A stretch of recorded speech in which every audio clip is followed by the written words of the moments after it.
2024년 세무사 1차 행정소송법 강평 두 번째 시간 시작하도록 하겠습니다. 61번부터 보겠습니다.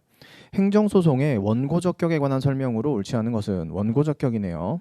1번 행정소송법은 당사자 소송의 원고적격에 관하여 규정하고 있지 않다. 맞아요. 당사자 소송에는 원고적격 조문이 아예 없습니다. 그래서 원고적격이 없으면 원래 취소소송에서는 법률상의, 항고소송 무효등 확인 소송에서도 법률상의, 부작위 위법 확인 소송에서도 법률상의 같은 걸 요구하고 있단 말이죠. 그럼 원고적격 굉장히 중요한 주제잖아요. 근데 당사자 소송에서는 원고적격에 관련된 규정이 없어? 그러면 누구나 될 수 있다는 거야? 네. 민사소송에서는 원래 원고에 대해서 뭔가 특별한 자격 같은 걸 요구하고 있지 않습니다. 그냥 소장 제출하면서 원고라고 쓴 사람이 원고고 피고라고 쓴 사람이 피고입니다. 뭐만 확인하면 되죠?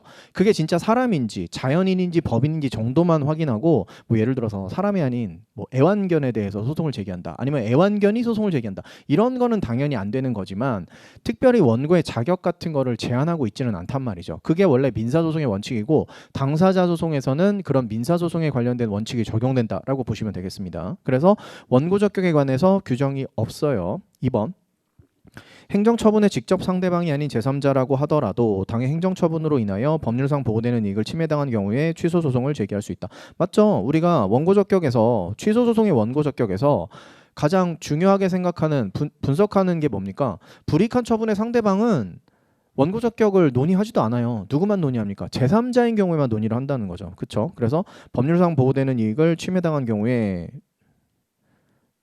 취소소송을 제기할 수 있다. 누구라도, 제3자라고 하더라도. 3번 사실적 경제적 이해관계를 갖는데 불과한 경우에도 무효등 확인 소송의 원고적격은 인정. 땡. 사실적 경제적 이런 거 인정되는 거 없었잖아요. 우리 행정소송 전체를 배우면서 이런 게 뭐지? 이런 게 침해가 되고 이런 이익을 보호하기 위해서 뭔가 소송을 제기한다, 아니면 소송을 제기할 자격이 있다, 이런 거 없었잖아요. 그렇죠? 4번 행정 주체에 대해서도 항고소송의 원고적격이 인정될 수 있다. 행정 주체? 행정 주체 우리는 보통 뭐랑 뭐를 생각하죠? 국가 또는 지자체 정도로 생각하지 않습니까? 국가 또는 지자체가 항고소송의 원고가 될 수 있습니까? 네, 될 수 있어요. 대표적으로 나오는 게 건축협의 거부 같은 거라고 보시면 되겠죠. 건축협의 거부. 국가가, 대한민국이 건축협의 신청을 합니다. 지자체장에게요. 근데 지자체장이 건축협의 거부 같은 걸 해요. 건축협의는 그냥 뭐라고 생각하시면 제일 좋다? 건축 허가라고 생각하시면 제일 좋다. 건축협의 거부 당하면 국가는 거부당한 사람, 일반 사인의 입장에서 그냥 취소 소송을 제기할 수 있잖아요. 그렇죠? 그래서 행정 주체인 국가가 항고 소송의 원고 적격이 인정되는 경우가 있단 말입니다. 아시겠죠? 이것도 처음 보는 거긴 해요. 이 문구 자체는 처음 보는 거긴 한데, 어쨌든 이렇게 건축협의라는 거를 떠올리실 수 있었을까? 좀 어려워 보이긴 한다. 근데 답은 3번에서 좀 쉽게 나왔으니까. 5번 원고 적격은 법원의 직권조사 사항이다. 너무 쉽죠? 넘어가겠습니다. 소송요건 법원의 직권조사사항. 62번 항고소송의 피고적격입니다. 이번엔 옳지 않은 것. 1번 국회의 기관은 피고적격이 인정될 수 없다. 국회의 기관? 뭔지 모르겠는데 넘어갑시다. 이게 답인데, 인정되어야 하고 이게 답인데 잘 모르겠어요. 2번 대외적으로 의사를 표시하지 않은 내부기관은 실질적인 의사가 그 기관에 의하여 결정되더라도 피고적격을 갖지 못한다. 맞죠? 이거 뭐죠? 결국에 피고적격은 행정청이 가져야 되는 거고, 행정청을 대표하는 문구가 뭐죠? 대외적으로 의사를 표시할 수 있는지 여부가 행정청을 결정하는 가장 중요한 요건이었잖아요. 그러니까 대외적으로 의사를 표시할 수 없으면, 않는다면 실질적인 의사가 그 기관에 의해서 결정되고 아니고는 전혀 중요하지 않다라는 거죠. 아시겠죠? 이거 뭐였죠? 대외적으로 의사를 표시하지 않은 내부기관인데 실질적인 의사가 그 기관에 의하여 결정되는, 그 기관이 뭐였습니까? 질병관리본부였잖아요. 그때 이 실제 판례가. 피고적격 없었죠. 지자체장이 피고적격이 있었습니다. 3번 피고적격이 인정되는 행정청에는 합의제 행정청도 포함이 되죠. 합의제 행정청 뭡니까? 행정심판위원회, 각종 위원회. 4번 중앙노동위원회의 처분에 대한 취소소송의 피고는 중노위원회 위원장이다. 아, 나왔네요. 틀린 분 없으시죠? 5번 제가 매번 중요하다고 하는 중노위원장.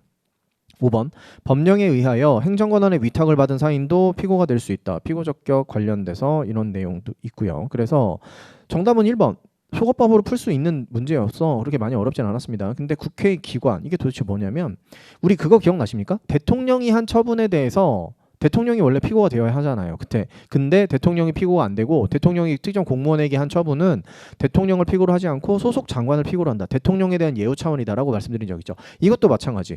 국회의장이 한 처분, 국회에서 대장은 국회의장인데 국회의장이 특정 처분을 해요. 국회의장이 처분을 하면 이 처분에 대해서 뭔가 불만을 가진 사람이 소송을 제기할 거 아닙니까? 그때 피고가 누가 되냐면 국회 사무총장이라는 사람이 됩니다. 국회 사무총장이라는 행정기관.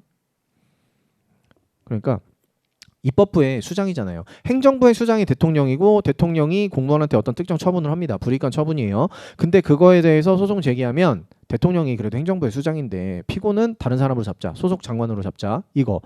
입법부의 수장이 바로 국회의장인데 국회의장이 어떤 처분을 해요. 근데 그거에 대해서 소송을 제기해 그러면 입법부의 수장을 예우하는 차원에서 국회 사무총장이라는 사람을 피고로 삼도록 되어 있습니다. 그게 바로 국회 기관이 바로 이 국회 사무총장을 얘기하는 거예요. 그래서 국회 기관은 피고 적격이 인정될 수 없다가 아니고 인정될 수 있다가 맞습니다.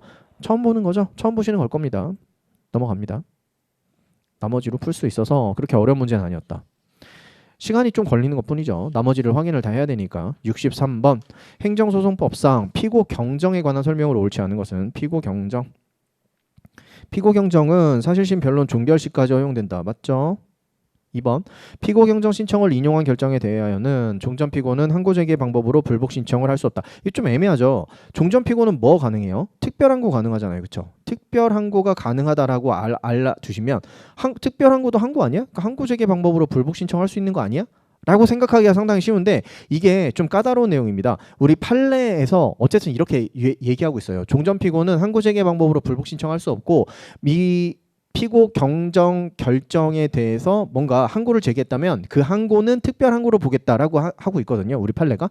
그래서 항고 제기 방법으로 불복 신청을 할 수 없고 그거에 대해서 뭔가 불복할 수 있는 방법 중에 하나가 특별 항고라는 게 있는 거예요. 그래서 이게 다른 말이 아닙니다. 항고 제기 방법으로 불복 신청할 수 없지만 그때 뭔가 불복하는 방법이 바로 특별 항고다라고 이게 사실 잘 이해는 안 되잖아요. 항고에 그냥 즉시 항고도 있고 특별 항고도 있고 일반 항고도 있고 뭐 그런 거 아니야? 그런 게 아니라고요. 그런 시스템이 아닙니다. 되게 까다로운 내용이에요. 얘가 2번은 좀 까다롭습니다. 그래서 이거 맞는 선택지가 돼요. 넘어갑니다. 특별 항고만 된다. 3번 관련 청구에 병합이 있는 경우 법원은 피고 경정 결정을 받아야 한다. 관련 청구 소송에 이송 병합이 있대요. 그럼 법원은 피고 경정 결정을 반드시 받아야 할까요? 왜지? 관련 청구 소송 보통 뭡니까? 과세처분 납부하고 다투는 경우죠. 뭐 해야 됩니까? 일단 첫 번째로 취소 소송 제기하죠. 그리고 돌려받기 위해서 부당이득 반환 청구 소송도 제기해야 됩니다.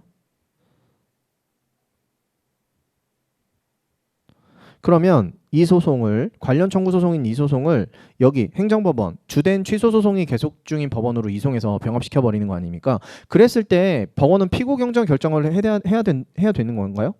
부당이득 반환 청구 소송의 피고는 누구예요? 여기서 대한민국이죠. 취소 소송의 피고는 행정청입니다. 행정주체 행정청. 그럼 피고 경정을 해야 될까요?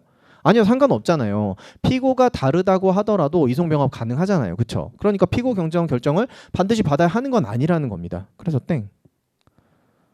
이렇게 그동안 잘 본 선택지는 아닌데 우리가 알고 있는 걸 가지고 유추해서 맞출 수는 있는 선택지입니다. 근데 사실 그런 게 좀 까다롭고 어렵긴 하죠.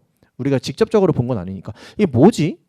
그럴 때는 한번 생각해 보면서 아 이런 흐름으로 가는구나. 그렇다면 반드시 피고 경정 결정 받아야 될까? 그건 아닌 것 같은데 어느 정도 그래도 완전히 유추를 못하는 거는 아닌 것 같습니다. 물론 쉬운 건 아니에요. 우리가 맨날 봤던 그런 선택지는 아니니까.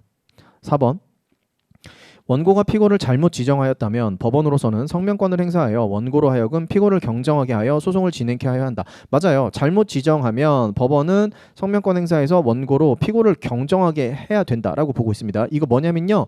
공매처분에 대해서 세무서장을 피고로 소송 제기했는데 그러면 공매처분의 피고는 누구죠? 한국자산관리공사잖아요. 그러면 한국자산관리공사로 경정하게 해서 소송을 진행해야지 그냥 무조건 각하지 마 이렇게 본 판례가 있거든요. 그 내용이라고 생각하시면 되겠습니다. 5번 피고 경정 결정이 있은 때에는 종전의 피고에 대한 소송은 취하된 것으로 본다. 맞죠? 구소 취하 신소제기 항상 구소 각하 기각 아니고 취하 동그라미. 2번 좀 까다로웠던 내용이었고 2번이 좀 까다로웠고 3번도 그렇게 막 녹록한 내용은 아니었습니다.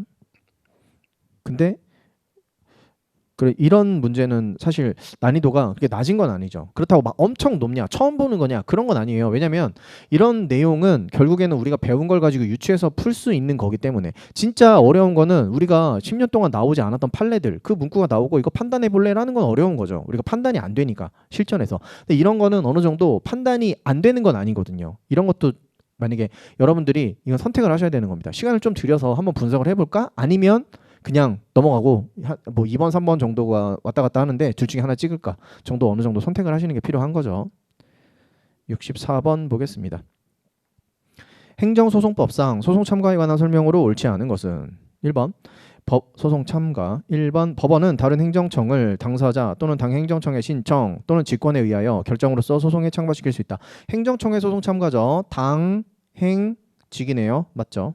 2번 소송 참가는 항상 상고심에서도 가능하죠. 분쟁을 일회적으로 해결해야 되기 때문에 상고심에서도 가능하다고 보고 있습니다. 3번 법원은 제3자의 소송 참가를 결정하고자 할 때에는 미리 당사자 및 제3자의 의견을 들어야 한다. 의견 청취 의무 있죠. 하지만 그 의견에 구속, 기속, 동의 되거나 동의를 받아야 하는 것은 아니다. 4번 소송에 참가한 제3자는 단순한 보조 참가인으로서 소송 수행을 한다. 아니죠. 공보참이잖아요. 그렇죠? 이게 무슨 뜻인지 모르지만 알아둬야 된다는 말씀드렸죠. 보조 참가인은 행정청의 소송 참가해서 참가한 행정청의 지위가 보조 참가인이고요. 공동소송적 보조 참가인의 지위를 가진 게 바로 소송에 참가한 제3자의 소송 참가에서 제3자죠. 그래서 틀렸고 5번 소송 참가 신청을 한 제3자는 그 신청을 각한 결정에 대하여 즉시 항고할 수 있다. 3탄피 즉시 소집 3탄피 즉시 소집이라고 해서 즉시 항고가 가능한 친구들 중에 3탄 제3자의 소송 참가가 있는 거 아닙니까? 그쵸? 그래서 동그라미.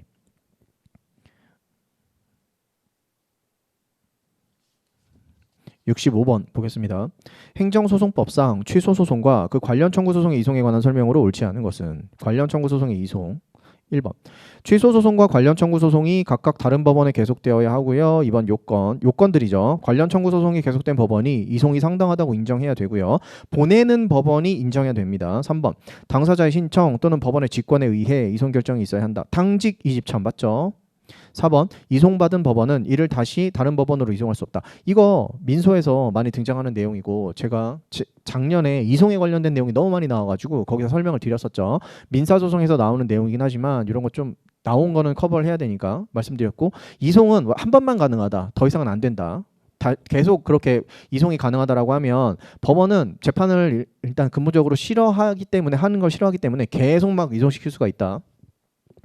5번 취소소송은 관련 청구소송이 계속된 법원으로 이송할 수 있다. 안 되죠. 항상 원A 뭘 어디로? 관련 청구소송이 취소소송 쪽으로 이송이 되어야 되는 거죠. 근데 이건 반대로 되어 있으니까 틀렸죠. 되게 쉬운 문제죠. 66번 예상한 대로 막 문제가 답이 나오고 있는 행정소송에 관하여 준용되지 않는 것은 법소집 일단 법소집까지는 됐어. 자 1번과 2번 행정이라는 말이 들어가면 다 틀린다고 했는데 행정심판법일까요? 행정소송규칙일까요? 제가 행정소송규칙이라는 게 올해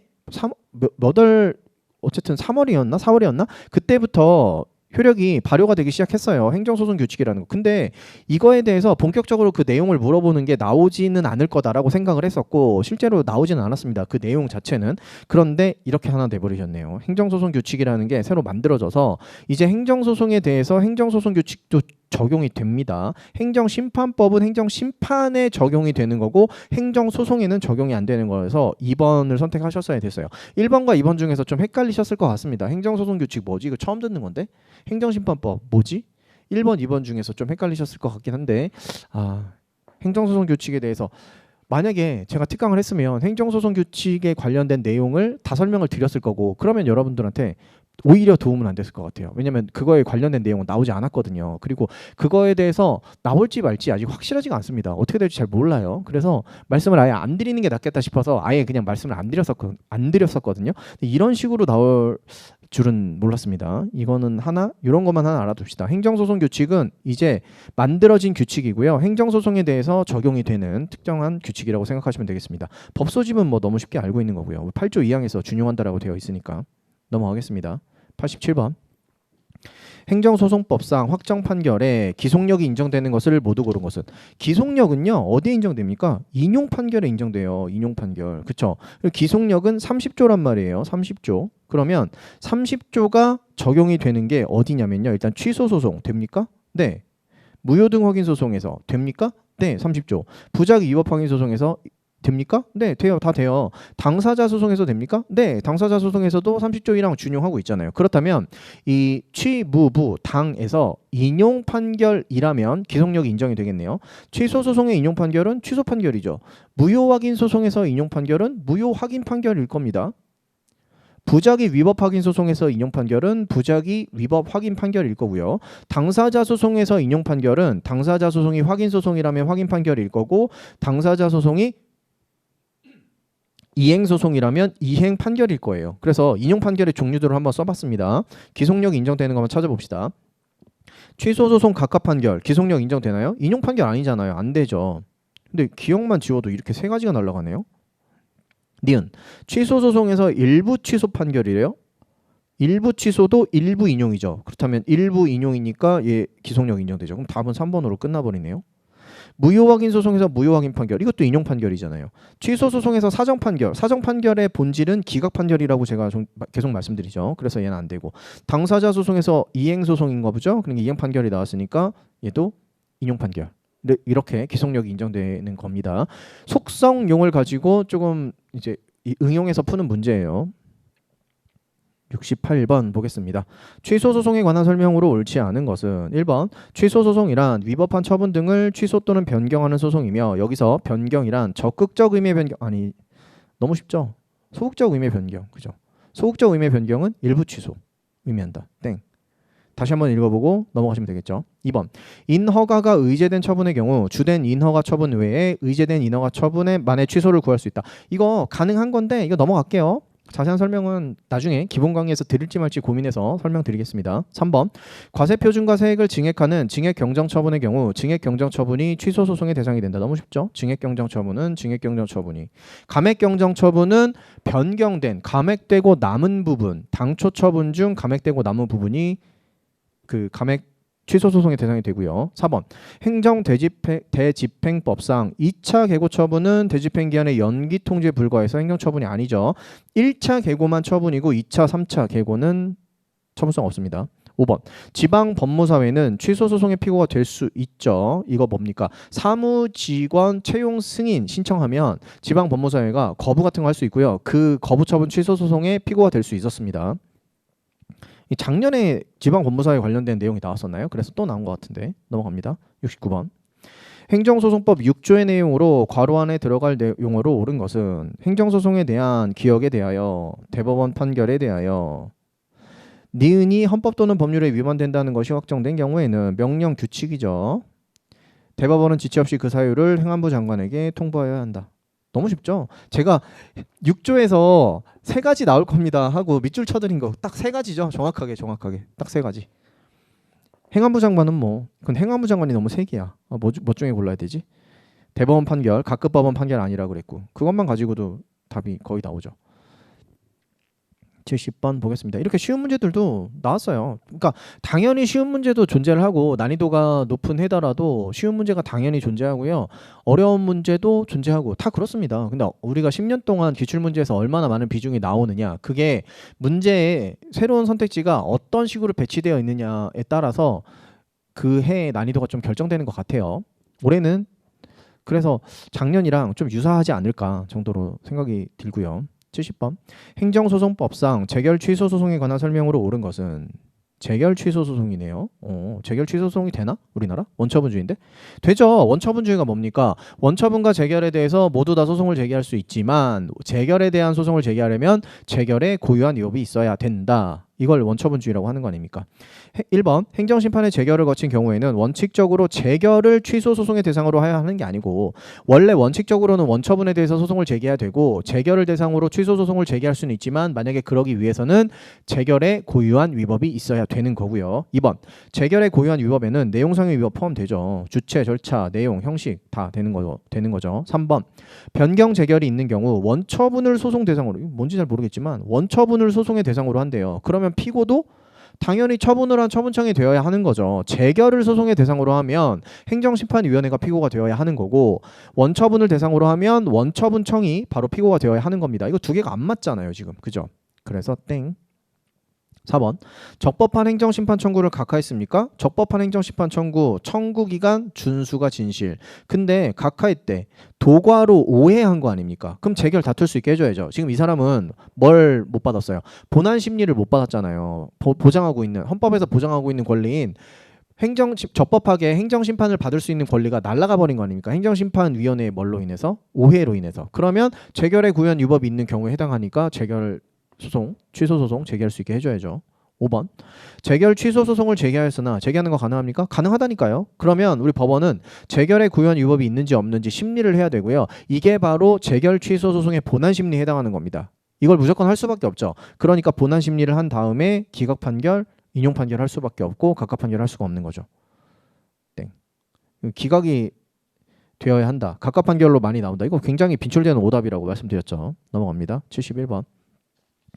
소를 변경하는 경우에 처음에 소를 제기한 때 제기된 것으로 보는 경우를 모두 고른 것은 소를 변경한대요. 근데 처음에 소를 제기한 때 제기된 것으로 보는 경우 이거 21조 소의 변경에서 21조 내용이 있는데요. 21조 사항을 보시면 21조 사항에서 별거 없어요. 14조 2항, 4항, 5항을 준용한다 이렇게 돼 있을 겁니다. 그때 14조 사항이 뭐냐면 구소 제기 시, 그러니까 새롭게 소가 변경되면 피고가 바뀌면 새로운 피고에 대한 소송은 구소를 제기한 때 제기된 것을 보겠다. 즉 소가 변경되면 이때 그림 한번 그릴까요? 네, 여기서 처분이 있었고 이 처분에 대해서 취소 소송을 제기했다고 해보겠습니다. A 소송을 제기했고 여기 항상 제소기간이 문제가 되는 거고요. 그러면 여기에서 취소 소송을 예를 들어서 뭐 당사자 소송으로 바꾼다든지 뭐 이렇게 바꾼다고 해봅시다. 그러면 이 당사자 소송의 제소기간을 계산할 때 이때 제기된 걸로 봐주는 거잖아요. 그쵸? 그래야지만 뭐가 문제가 안 생기니까 제소기간에 문제가 안 생기니까. 그쵸? 물론 이 취소 소송이 밖에 있으면 당사자 소송 제기한 게 이때가 돼버리는 거여서 만약에 당사자 소송의 제소기간이 처분이 있음을 안 날로부터 90일 이었다면 그러면 어차피 부적법하게 되어서 끝나버리게 되는 거지만 어쨌든 구소 제기 시에 제기된 걸로 봐주겠다라는 규정이 있는 거 아닙니까? 즉 소의 종류의 변경에서 이런 조문이 있다라는 겁니다. 21조는 소의 종류의 변경인 것이고 소의 종류의 변경에서 구소 제기 시에 신소를 제기한 걸로 봐주겠다라는 규정이 있다고요. 그러면 소의 종류의 변경을 찾는 거예요. 여기서는 그래서 소의 종류의 변경, 취를 당으로 바꾸는 거 가능하죠. 무를 취로 바꾸는 거 가능합니다. 당을 취로 바꾸는 것도 가능하고요. 뭐 이송 결정이라고 나왔는데 어쨌든 민을 취로 바꾼대요. 이거 가능해요? 네, 가능해요. 그리고 가능한가? 잘 모르겠는데 그럼에도 불구하고 기역, 니은, 디귿이 들어가는 건 5번밖에 없어서 답을 5번으로 찍어야 돼요. 이렇게 애매한 선택지를 다른 걸로 커버할 수 있게 기역, 니은 조합이 이번에 그렇게 많이 어렵지가 않았습니다. 오히려 기역, 니은, 디귿이 여기 중에 하나가 있었다면 굉장히 헷갈렸을 것 같은데 이거는 리얼은 그냥 기역, 니은, 디귿이 다 되는 거. 우리가 알고 있는 일반적인 소의 종류의 변경 아닙니까? 가능한, 그쵸? 무를 부르고 하거나 부를 무르고 하는 게 없으니까 뭔가 고민할 필요도 없이 다 되는 거잖아요. 그러니까 이랬을 때 소의 종류의 변경이 있을 때는 21조 사항에 의해서 14조 사항, 즉 처음에 소를 제기한 때 제기된 것으로 봐주잖아요. 그래서 기역, 니은, 디귿은 다 들어가는 거고 리얼도 되게 됩니다. 민사소송을 취소소송으로 변경하는 거 가능했고요. 이것도 소의 종류의 변경이니까 이게 적용이 된다라고 생각하시면 되겠습니다. 판례에서 물론 인정한 거 있고요. 넘어갑니다. 72번. 중앙토지수용위원회의 수용재결과 관련된 행정소송으로 그 피고가 나머지와 다른 것은 수용재결 나오면 수용재결에서 보통 가장 중요한 두 가지 뭐 한다고요? 보상금이랑 그 수용되는 토지의 범위를 결정한다고 말씀드렸죠. 수용재결은 처분입니다. 중앙토지수용위원회가 하는 처분이에요. 그러면 만약에 보상금을 다투려면 보상금 증액 청구소송 아니면 보상금 감액 청구소송으로 다퉈야 되고 얘가 바로 형식적 당사자 소송 아닙니까? 형식적 당사자 소송. 실질은 다투는 게 뭐예요? 실질은 수용재결이라는 처분을 다투는 거야. 근데 그 형식상 대등한 당사자 사이에서의 형식을 가지고 있단 말이에요. 토지 소유자가 사업 시행자를 상대로 아니면 사업 시행자가 토지 소유자를 상대로 제기하는 소송이기 때문에 그래서 얘가 형식적 당사자 소송. 피고는 누굽니까? 사업 시행자가 되겠네요. 증액 청구 소송이니까 토지 소유자가 사업 시행자를 대상으로 소송을 제기하는 거죠. 나머지 소송은 전부 다 뭐냐면 보상금이 아닌 다른 걸 다투는 거예요. 수용 재결에서 범위 말고도 다른 것들을 많이 결정하거든요.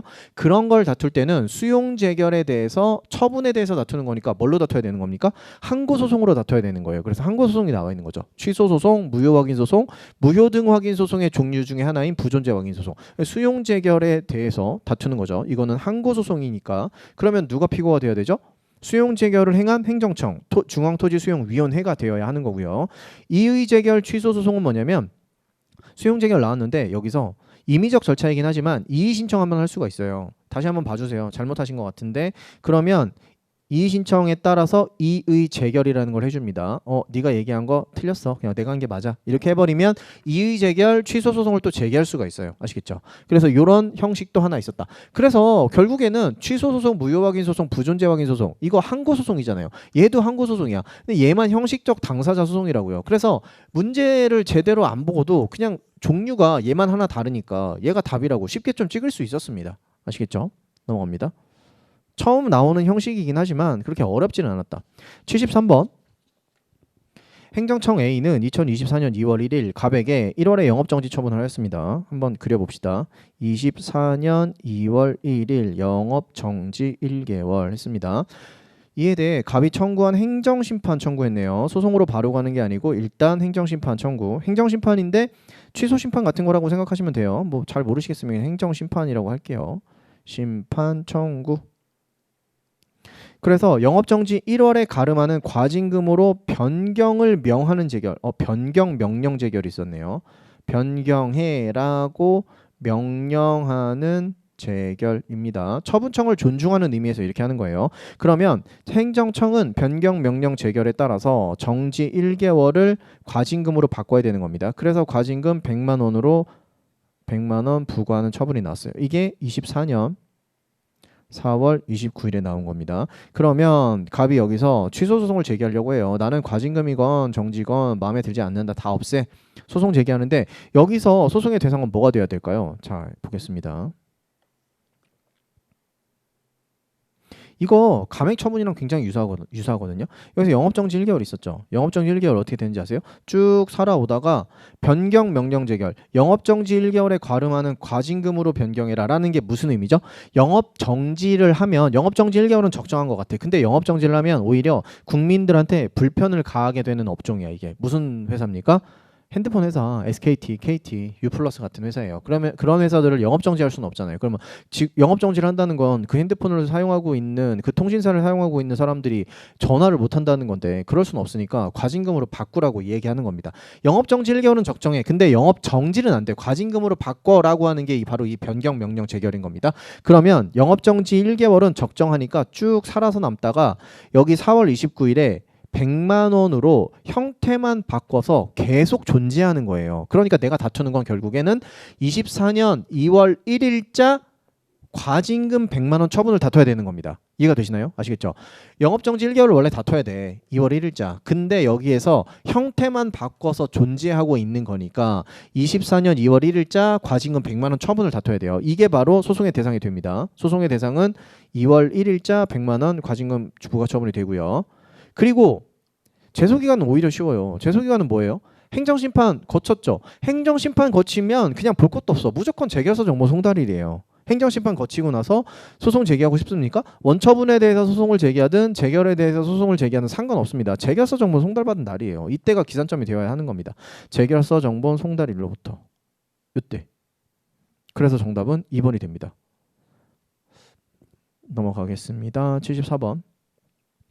필요적 행정심판 전취주의가 적용되는 사건이네요. 취소소송의 제기에 관하여 괄호 안에 들어갈 내용으로 옳은 것은 행정심판의 청구가 있은 날부터 기억이 지나도 재결이 없는 때에는 행정심판의 재결을 거치지 아니하고 취소를 제기할 수 있다. 뭐지 이거? 필요적 행정심판 전취주의가 적용되는 사건입니다. 세도공 사건이에요. 그러면 취소소송을 제기하기 전에 반드시 행정심판 청구를 해서 재결을 받아야 되는 게 원칙이죠. 그런데 재결을 거치지 않고 소송으로 갈 수 있대요. 이거는 뭐가 숨어 있습니까? 행심 청구는 한 거네요. 행심 청구는 했음. 근데 재결을 거치지 않고 소송을 제기할 수 있어. 이거 뭡니까? 18조 2항 내용 아닙니까? 필요적 행정심판 전치주의의 완화라고 해서 이거는 육손이에요, 관종이에요? 육손이에요, 이게 바로. 그래서 육손이니까 60일이 들어가야 된다고요. 아시겠죠? 행정심판 청구를 했는데 60일이 지나도록 재결이 안 나오고 있어요. 그러면 행정심판의 가장 큰 장점 두 개. 비용이 들지 않는다. 빨리 결론이 나온다. 빨리 결론이 나오는 건 이미 물 건너 간 거 아닙니까? 그렇다면 재결 나오지 않더라도 소송으로 바로 갈 수 있게 해주는 거. 바로 그 내용. 그래서 60일이 들어가야 되는 거고요. 그다음 두 번째. 취소 소송은 재결이 있은 날부터 내모를 니은을 경과하면 재개하지 못한다. 재결인데? 원래 처분이 있은 날부터 1년을 경과하면 재개하지 못한다. 다만 정당한 사유. 오케이, 맞네. 20조 2항 본문과 단서구나. 근데 왜 재결이지? 왜냐하면 얘는 처분이어도 상관없고 재결이어도 상관없어요. 지금 뭐 필요적 행정심판 전치주의 재결이 있든 뭐든 상관없습니다. 여기서는 1년을 경과하면 재개하지 못한다가 되어야 돼요. 그래서 60일이든 1년이든 처분이 들어가도 되고 재결이 들어가도 상관없습니다. 왜냐하면 우리나라 원처분주의니까 재결에 대해서도 소송을 제기할 수 있는 거 아닙니까? 그렇죠? 그렇다면 재결이 있은 날부터 1년을 경과하면 재개하지 못한다. 또 될 수 있는 거죠. 아시겠죠? 그래서 정답은 2번이었습니다. 얘도 좀 까다로우셨을 것 같아요. 여기에 맨날 주듯이 처분이 아니고 재결이라는 말이 들어가기도 하고 얘가 18조 2항에 대한 내용이다. 그 관종 육손 쪽이다라는 거를 따지는 것도 그렇게 쉽지는 않아 보이긴 합니다. 하지만 법조문에 관련된 내용이고 제가 많이 강조했던 내용이라서 조금 살펴보면 그래도 풀 수 있지 않으셨을까라고 생각을 하긴 하는데 네, 제 생각인가요? 넘어가겠습니다. 75번. 행정소송법상 법률이 정한 경우에 법률의 정한 자에 한하여 제기할 수 있는 소송. 이거 너무 쉬운데? 민중소송, 기관소송, 즉 객관소송이잖아요. 그쵸? 객관소송 찾으라는 거네. 객관소송 찾아보자. 봤더니 쉽지 않겠다 라고 생각이 좀 드네요. 우리가 흔히 보는 뭐 민중소송, 선거소송, 당선소송 이런 식으로 주는 게 아니고 이런 식으로 되게 어렵게 나왔어요. 그래서 여기 좀 까다로우셨을 거다라는 생각이 듭니다. 근데 1번이 제가 설명드렸던 그 사건과 굉장히 유사하지 않나요? 뭡니까? 울산 북구청장이 B가 소속 공무원 갑을을 승진 처분했잖아요. 승진 임용. 그러니까 울산시장이 다이렉트로 갑을을 뭐 하는 겁니까? 승진한 거를 취소하게 된 거죠. 승진 취소. 그러니까 울산 북구청장이 대법원에다가 이 승진 취소 처분 무효 확인 소송을 제기하게 되는 거죠. 승진 취소 무효 확인 소송을 제기하게 되는 거죠. 이게 뭡니까? 지자체장이 한 처분에 대해서 상급 지자체장 아니면 감독청이 한 뭐 시정명령 아니면 처분의 취소, 정지에 대해서 대법원에 제기하는 무효확인 소송. 이게 바로 기관소송의 일종 아니었습니까? 기억나시죠? 가장 쉬운 기관소송인 뭐 지방의회 재의결에 대해서 지자체장이 다투는 소송 뭐 이런 것들이 안 나오고 좀 어려운 소송이 나오긴 했어요. 하지만 그럼에도 불구하고 제가 이거 재밌는 사례입니다 라고 했던 거를 좀 유추해서 볼 수 있지 않았을까. 군수가 소속 공무원에 대해서 승진 임용했는데 상급 지자체인 도지사가 취소했어요. 그렇다면 군수가 제기하는 소송 그거에 대해서 그게 바로 기관소송이어서 기관소송의 한 종류고 얘가 바로 그 객관소송이니까 답이 되는 겁니다. 2번 지자체장이 건축협의를 취소했습니다. 상대 지방자치단체가 제기하는 소송. 이거 항고소송이에요. 항고소송. 건축협의는 결국에는 건축허가와 똑같은 거라고 말씀드렸잖아요. 그럼 건축허가를 줬다가 건축허가를 취소했어. 그러면 건축허가 취소소송 제기해서 건축허가를 되살려야 되는 거 아닙니까? 3번 지자체장이 건축허가 신청했더니 건축허가 거부한 거예요. 그러면 국가든 지자체든 여기서 취소소송 아니면 무효확인 소송으로 다툴 수 있어요. 그 얘도 항고소송이에요. 처분이란 말입니다. 다 뭐는? 건축협의, 그냥 일반 처분. 이거 그냥 처분이에요. 그러니까 처분 거부 또 처분이고 얘 취소 또 처분이고 그거에 대해서 다투는 거니까 항고소송이 되어야 하는 거고요. 보건소장의 국립대학교 보건진료소 직권폐업 처분에 대해서 국가가 제기하는 소송 이것도 처분이에요. 직권폐업 처분도 우리가 흔히 알고 있는 그 처분이고요. 이거 새로 보는 판례죠. 처음 보는 판례들 다 얘랑 처음 보는 판례들이고 근데 건축협의는 사실 처음 보는 판례라고 보기는 좀 어렵죠. 건축협의에 대해서는 제가 설명드린 적 있잖아요. 지자체가 신청한다. 근데 일반 사인이 들어가도 되는데 그 자리에 그냥 국가 또는 지자체가 들어갈 수도 있다라고 말씀을 드렸고 5번 국민권익위원회가 시도선거관리위원회 위원장에게 소속 직원에 대한 불이익 처분을 하지 말 것을 요구하는 내용의 조치 요구에 대해서 위원장이 다툴 수 있다. 국민권익위원회 관련돼서 소방청장이 다투는 것도 있고 그 다음에 수원지방 선거관리위원회 위원장 있었잖아요. 이분이 다투는 것도 있었죠. 이거 무슨 소송이에요? 그냥 항고 소송이었잖아요. 이거 말이 좀 씹히네. 이거는 원래 어떤 소송으로 봐야 된다? 권한쟁의 심판 안 돼. 헌재에서 오지 마라고 얘기했죠. 그래서 어디로 가려고 그랬죠? 기관 소송으로 가려고 했더니 기관 소송은 법정주의여서 법에 이런 소송 있어야 된다. 예를 들어서 뭐 그 국민권익위원회가 한 특정 처분에 대해서 불복하는 상대 행정청은 소송을 제기할 수 있다. 뭐 이런 게 있어야 되는데 그런 게 없었으니까 기관 소송도 안 돼. 그러면 못 다투게 해야 되는 거 아니야? 못 다투게 한다는 건 말이 안 돼. 왜냐면 너무 그 불이익이 너무 심해. 뭐 형사처벌도 받을 수 있게 하고 막 이랬잖아요. 그래가지고 시도선거관리위원회 위원장이 뭐임에도 불구하고 일반 행정기관, 행정청임에도 불구하고 그냥 취소소송 제기할 수 있도록 해줬잖아요. 이 문제에서 이 소송에서 이슈가 된 건 뭐예요? 위원장이라는 아니면 소방청장이라는 행정청, 행정기관이 원고 자리에 들어갈 수 있어? 이게 이슈였단 말이에요. 그 당사자 능력 있어? 당사자 능력 있고 원고 적격 있어? 그냥 이렇게 봐버렸다는 거. 그 소송 기억나십니까? 그 소송의 형태는 그냥 항고소송이었어요. 그래가지고 기관 소송이 아니란 말입니다. 까다로웠죠. 뭐 그렇게 쉬운 문제는 아니었습니다. 근데 모르겠어요. 제가 계속 이런 말씀을 드리는 게 무슨 의미가 있나 싶긴 하지만 어느 정도 제가 수업 시간에 설명드렸던 내용을 좀 떠올리실 수 있었으면 이 1번을 그 울산 북구청장의 그 승진 사건과 유사하게 생각하실 수 있고 그러면 그 내용이 기관소송이라는 것까지 연결이 되니까 아 그러면 1번이구나 라고 생각할 수 있었을 것 같긴 합니다. 같긴 합니다라고 하는 게 제가 이렇게 말씀드리면서도 아 그렇게 과연 할 수 있었을까라는 게 좀 의심이 되긴 해요. 뭐 저는 전이 가는 거지 여러분들이 과연 여기까지 생각을 하실 수 있으셨을까 좀 어려운 문제였습니다. 객관소송이 이렇게까지 나온 적이 없었는데 좀 까다로웠죠. 75번 76번 보겠습니다. 보조금 교부 결정의 취소 처분에 대한 취소 소송에서 본안 판결 선고 시까지 효력을 정지하는 결정이 있는 경우에 관한 설명으로 옳지 않은 것은 얘는 새로 나온 판례 뭐 최신 판례는 아니지만 이런 게 있었어요. 한번 듣고 이거 한번 보고 이해하시면 되겠습니다. 좀 보조금 교부 결정이 나왔습니다. 그리고 나서 보조금 줄게요. 근데 못 주겠다. 교부 결정 취소가 나와요. 아니야 안 줄 거야. 이렇게 해요. 이게 법원에 의해서 취소가 된 게 아니고요. 행정청이 보조금 교부 결정했다가 뭔가 문제가 있네. 너는 보조금 못 주겠다. 이렇게 한 거예요. 그러니까 뭐야 왜 안 준다는 거야? 보조금 교부 결정 취소 소송 제기합니다. 그러면서 뭐까지 하죠? 집행정지 신청까지 해요. 그래서 집행정지 결정이 나왔습니다. 자, 집행정지 결정이 나왔다는 건 소송이 끝날 때까지 뭐를 멈춰주겠다는 거죠? 소송이 끝날 때까지 이걸 없애주겠다는 거죠. 교부 결정 취소. 그러면 어느 상태로 되돌아가는 거죠?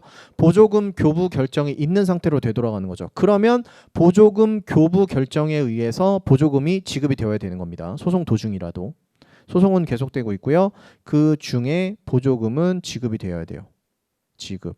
몇 번 지급이 됐었나 봐요. 그리고 나서 여기에서 판결이 나왔습니다. 판결이 나왔는데요. 이 판결이 기각 판결이라고 예를 들어서 해볼게요.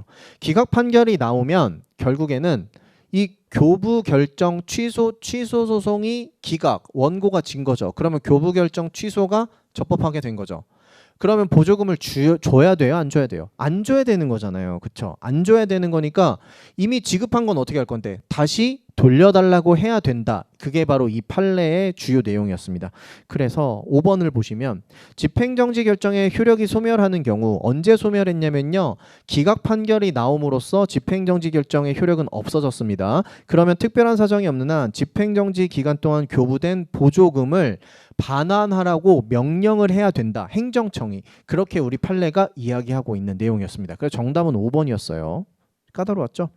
다른 거 볼까요? 1번 집행정지 결정에 대한 즉시항고에는 그 결정의 집행을 정지하는 효력이 없다. 이거 23조 5항 2문의 즉시항고죠. 이거 좀 잘 입에 잘 들어 맞으시나요? 이거 읽으면서 있다로 바꾸면 틀린 걸로 고르실 수 있고 없다로 하면 맞는 걸로 고르실 수 있겠습니까? 이거 설명하는 건 좀 까다로웠죠. 되게 복잡한 사례였습니다. 하지만 쭉 읽고 아 맞네 라고 해서 동그라미 칠 수 있었으면 좋겠다. 2번 즉시항고는 재판이 고지된 날부터 1주 이내에 하여야 한다. 이거 민사소송법 내용이에요. 민소법 444조 내용입니다. 그래가지고 맞는 말이래요. 이거 모르셨을 겁니다. 3번 만약 집행정지 결정 없이 본안 소송에서 보조금 교부 결정의 취소 처분이 취소되어 확정되었다면 사후적으로 보조금을 지급하는 것이 취소 판결의 기속력에 부합한다. 예를 들어서 집행정지 신청을 안 했대요. 그리고 소송을 제기했습니다. 소송을 제기해서 이겼어요. 이겼다는 건 교부 결정 취소가 날아간 거죠. 그럼 보조금 교부 결정만 나온 거면 남아 있는 거면 이제 보조금을 줘야 되는 거죠. 그쵸? 취소 판결의 기속력에 부합하게 하기 위해서는 보조금 교부 결정에 따른 후속 처분을 진행을 해야 된다라는 얘기고 그게 맞는 말인 거고요. 4번 본안 소송의 판결 선고에 의하여 집행정지 결정의 효력은 소멸한다. 그래서 아마 1번과 4번은 이 실제 사례가 어떤 건지 모르더라도 1번과 4번은 쉽게 알 수 있었던 내용이고 2번, 3번, 5번은 아마 처음 보시는 거였을 겁니다. 그래서 한 문제에서 세 가지 선택지가 이렇게 빈다. 그러면 33.3%의 확률로 이제 찍어서 맞추셔야 되는 문제였죠. 그래서 이 한 판례, 이 보조금 지급 결정, 보조금 교부 결정에 관련된 판례였습니다. 넘어가겠습니다. 자세한 설명은 나중에 기본 강의에서 하도록 하고요. 이 정도까지만 보고 77번 국세 또는 지방세를 부과하는 처분에 대해서는 행정심판을 거치지 아니하면 취소 소송을 제기할 수 없다. 필요적 행정심판 전취주의라는 거죠. 여기서 행정심판에 해당하는 것으로 법률에서 정하고 있지 않은 것은 과세 처분에 대한 행정심판은 세 가지죠. 감사원의 심사청구, 국세청장 심사청구, 그리고 조세심판원장 심판청구. 제가 보통 조세심판원에 대한 심판청구라고 했는데 정확하게는 조세심판원장에 대해서 심판청구하는 겁니다. 이거 지방세든 국세든 상관없어요. 시도지사한테 심사청구는 없었죠. 그래서 쉽게 맞추실 수 있지 않았을까요? 감사원, 국세청장, 조세심판원장 몇 번씩 말씀드렸고 이 과세처분에 관련된 거는 뭔가 우리 시험이 세무사 시험이니까 여러분들 이 정도는 알아야 되지 않을까라고 해서 자주 내시는 것 같다. 그래서 이런 건 좀 잘 알아두자라고 말씀을 드렸었죠. 쉬운 문제지 않았을까. 78번 마지막 세 문제 나왔습니다. 78번까지도 어렵지 않았다. 항고소송의 대상이 될 수 있는 거. 그 대상 적격에 관련된 문제가 마지막에 몰려있네요. 세무조사 결정, 처분성 있죠? 공매 통지 없잖아요. 그쵸? 기억은 동그라미, 니은은 땡. 그럼 니은 있는 거 다 지워버리고 니은 있는 거 다 지워버리고 답은 3번에서 나오게 되는 거고요. 과세관청의 소득 금액 변동 통지 이거 있죠? 그죠? 이것은 뭐 3번, 4번에서는 둘 다 맞는 거고 국세 환급금 결정 이거 없잖아요. 그쵸? 국세 환급금 결정이든 국세 환급금 신청했는데 거부하든 그게 처분성이 있는 게 아니었고 국세 환급금은 법에 의해서 그냥 발생하는 거기 때문에 발생한 거 그냥 달라라고 청구하면 되는 거였죠. 그래서 리을 땡이고 미음은 맞는 거. 얘는 처음 보시는 거였을 겁니다. 10년 동안 나온 적 없어요. 이거는. 어쨌든 처분성이 있습니다. 얘도. 판례에서 이야기하고 있는 거니까.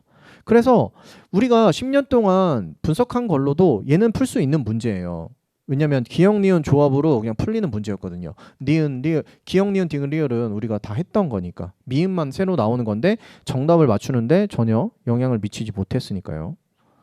79번 판례에 의할 때 항고소송의 대상이 될 수 없는 것은 1번 불가쟁력이 생겼대요. 이건 좀 까다로웠죠. 불가쟁력이 뭡니까? 제소기간이 지나면 불가쟁력이 생긴다라고 생각하시면 되겠습니다. 제소기간이 도과가 됐다라는 거 더 이상 다툴 수가 없는 거죠. 행정처분의 변경 신청 불가쟁력 어떤 특정 처분이 나왔어요. 처분 나왔는데 예를 들어서 영업정지 1개월이 나왔습니다. 근데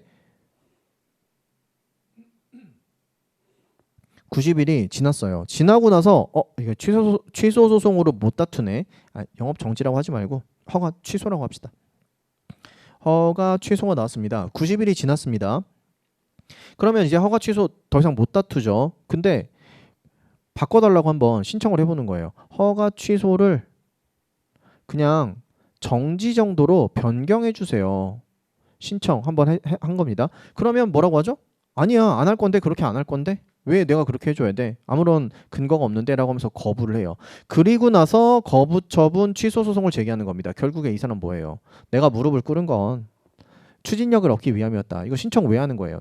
90일 지나서 못 다투는 거 뻔히 아니까 허가 취소 소송으로 다퉜어야 되는데 90일이 이미 지났어. 그래서 더 이상 취소 소송으로 허가 취소를 다툴 수는 없어. 그러니까 허가 취소를 정지로 변경해 달라고 신청 한번 해보고 거부받으니까 옳거니 하고 거부 처분 취소 소송 한번 제기해 본 거예요. 받아주겠습니까? 결국에는 네가 다투고 싶은 건 허가 취소를 없애고 싶은 건데 이렇게 꼼수 한번 써본 거잖아. 안 받아주겠다는 거죠. 이유는 이미 90일이 도과했기 때문에. 그래서 불가쟁력이 생긴 행정처분의 변경 신청에 대해서 그 처분을 그대로 유지하기로 하는 거부 처분은 항고소송의 대상이 될 수가 없습니다. 정답은 1번이었어요. 쉽지는 않았지만. 2번 환경영향평가 대상지역 내 주민이네요. 그러면 원고 적격 있는 거고 공유수면 매립면허 취소를 신청해서 했는데 거부 결정 나왔습니까? 내 주민이니까 원고 적격 인정되고 처분성도 인정이 됩니다. 3번 건축물 대장 작성 신청 반려하면 처분성이 있습니다. 이것도 건축물 대장에 관련된 내용, 뭐 토지 대장에 관련된 내용들 여러 가지 봤는데 작성에 대한 신청을 반려하는 행위는 아마 우리가 10년 동안 안 나왔던 것 같아요. 근데 처분성이 있습니다. 그 다음 4번도 처분성 있고 5번도 처분성 있는데 이것도 10년 동안 나온 판례들은 아닙니다. 그래서 새로운 판례들이었어요. 그래서 우리가 봤던 거는 2번 하나였어요. 2번 하나. 얘도 원고 적격 파트에서 많이 이슈가 됐던 거고 대상 적격에서는 있을까 없을 대상 적격에서는 뭐지? 갑자기 대상 적격이네? 라고 생각할 수도 있을 정도로. 그래서 어떻게 보면 1, 2, 3, 4, 5가 다 새로운 선택지라고 볼 수도 있었을 겁니다. 2번 정도는 오케이 되고 건축물 대장이니까 뭐 되지 않았을까 정도로 넘어간다고 하더라도 1, 4, 5는 처음 보는 거니까 이거 뭔지 모르겠다. 그 어려운 문제예요. 이런 문제가 나오면 한 문제에 새로 나오는 판례 아니 새로 보는 선택지가 이렇게 3개씩 들어있다. 그러면 이 문제는 틀릴 확률이 더 높아지는 거 아닙니까? 그렇죠? 작년은 오히려 문제가 좀 어려운 것도 있었지만 이렇게 배치가 된 문제가 많이 없었거든요. 새로운 선택지가 나오더라도 한두 개가 들어가 있고 나머지 쪽에서 막 답이 나와주고 막 이래서 좀 쉬웠는데 얘는 그렇지가 않았습니다. 예를 들어서 이렇게 나와. 근데 답이 우리가 아는 선택지야. 그러면 그 문제는 또 난이도가 낮아지는 거가 되겠죠. 근데 79번과 80번이 좀 그랬죠. 80번 마지막으로 보겠습니다. 판례에 의할 때 특별한 사정이 없는 한 소외이익이 인정되는 경우는 소익 인정 1번 거부 처분을 취소하는 재결에 따른 후속 처분이 아니라 그 재결의 취소를 구하는 경우. 제가 말씀드린 우리 기본서에서 탑3에 들어가는 그 가장 복잡한 판례라고 말씀드렸죠. 거부 나오고 재결이 나와야 되니까 행심까지 나오고요. 그죠? 거부 처분과 행정심판, 게다가 제3자까지 개입되어 있는 그 사안이었습니다. 이거 재결에 따른 후속 처분을 다퉈야 되고 재결을 다투면 안 되는 거였어요. 그래서 재결의 취소를 구하면 소익이 부정됩니다. 뭐 자세하게 설명하면 한도 끝도 없으니까 여기까지만 보고. 2번 사업 양도에 따른 지위승계 신고가 수리된 경우 사업 양도가 무효라는 이유로 그 수리 처분의 무효 확인을 구한 경우. 정답은 2번이었어요. 사업 양도 지위승계 신고는 뭐죠? 지위승계 신고가 수리되면 이거의 본질은 기존 허가자, 기존 사업을 영위하고 있던 양도인에 대한 허가 취소, 그리고 새롭게 허가를 양수받은 양수인에 대한 신규 허가의 실체를 가지고 있는 거예요. 그래서 양도인은 그 지위승계 신고 수리를 다툴 수 있는 원고 적격 그리고 처분성도 있게 됩니다. 그 내용이었어요. 제가 이거를 한 번은 설명을 드렸는데 어디서 설명드렸는지 모르겠네요. 모의고사였는지 객관식이었는지 해서 설명을 드린 적이 있어가지고. 3번 취소 소송의 계속 중 행정청이 해당 처분을 직권으로 취소했습니다. 직권으로 취소하면 원칙은 소익 흠결이에요. 원칙은 소익이 없어요. 근데 예외적으로 있는 경우가 있었어요. 그게 뭐죠? 가중적 제재 규정이 있는 경우라면, 해당 처분을 직권으로 취소했다라는 건 처분의 효력이 소멸했다라는 걸로 생각할 수 있잖아요. 그래서 예외적으로 뭔가 수익이 있는 경우도 있을 수 있었습니다. 하지만 그게 있으려면 뭔가 구체적인 사정이 나와 있어야 되는 거죠. 근데 그런 거 없으니까 직권으로 취소하면 일단 없는 게 원칙이죠. 소익 흠결. 4번 지자체의 계약직 공무원이 계약 해지에 대해서 계약기간 만료 이후에 무효 확인 소송을 제기한 경우. 이것도 설명드린 적이 있었습니다. 뭐 제가 설명드린 적이 있었던 게 뭐가 중요하겠습니까? 네. 계약직 공무원이 계약 해지. 계약직 공무원인데요. 원래 기간이 정해져 있었어요. 여기가 기간 만료야. 계약 기간이 이때까지예요. 근데 이때쯤에 뭔가 문제가 있으니까 계약이 만료가 된 거죠. 계약 만료. 그리고 나서 여기서 계약 만료 무효 확인 소송을 제기하면 이건 무슨 소송이죠? 당사자 소송이에요. 당사자 소송. 얘는 우리가 항고 소송으로서의 무효 확인 소송이 아니고 당사자 소송으로서 계약 만료 무효 확인 소송이 되는 거거든요. 그럼 이거를 유지할 소익이 있습니까?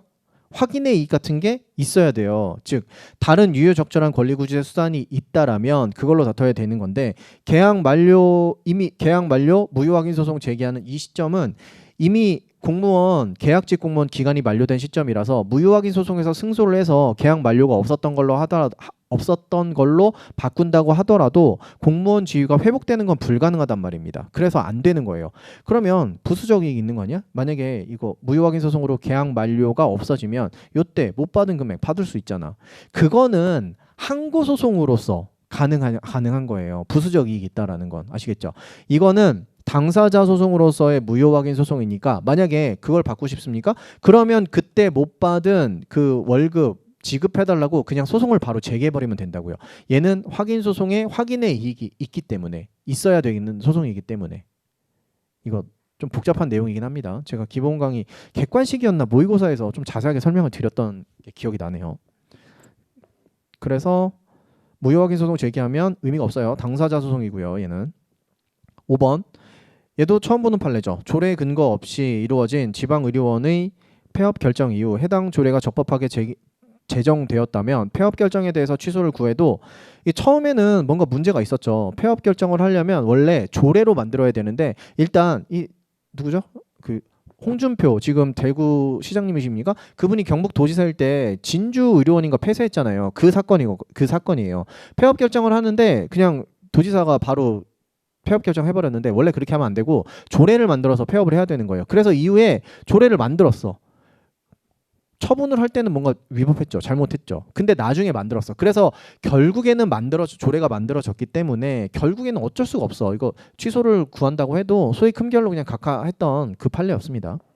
그래서 얘도 설명드린 적은 없어요. 얘도 새로 나온 판례 10년 동안 나온 적이 없어서 그래서 얘도 새롭게 나왔고 얘도 설명은 드린 적이 있는데 녹록치 않았고 그리고 3번은 그나마 쉬웠고 2번도 설명드린 적이 있는데 녹록치 않았고 1번은 제가 맨날 되게 어려운 판례라고 말씀드렸던 내용이고 그래서 79번과 80번 두 개가 굉장히 까다로운 내용이었습니다. 뒤쪽으로 갈수록 많이 어려웠다라고 평을 많이 받죠. 그래서 2024년도 행정소송법을 한번 해설을 해봤습니다. 중간에 자세하게 판례를 설명 안 드린 것도 있고요. 뭐 몇 가지 있는데 그런 거는 나중에 제가 생각을 해보고 기본서에 반영을 할지 말지 고민을 한 다음에 이제 이거는 반영을 해야 되겠다라는 거는 반영을 해서 기본 강의 때 그리고 객관식 때 다루도록 하겠습니다.